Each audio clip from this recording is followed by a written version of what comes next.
الذي لا إله إلا هو الحي القيوم এই শব্দটা যদি রবের কাছে বিশুদ্ধ সম্পূর্ণ চোখের পানিতে বলতে পারে আমার রব বলছে সমস্ত গুনাহটা ভ্যানিশ হয়ে যাবে না, বরং আমি নেকিতে পরিণত করে নিব। শুধু এই পর্যন্ত নয়, বিশ্বনবী বলছেন তোমার ওই চোখের পানি এবং তওবা তোমাকে আল্লাহর আরশের রহমতের ছায়াতে রিজার্ভেশন লাগাবে। তাওবাতান নাসুহা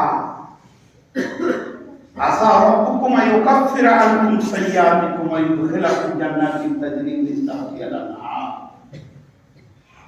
আল্লাহ তোমার জীবনের গুনাহ মাফ করবেন আশা করা যায়। আর কি করবেন? তোমাকে এমন একটা জান্নাতে দিবে যেখানে নহর প্রবাহমান। কিন্তু তওবার শর্ত আছে। তওবার শর্তগুলো কি?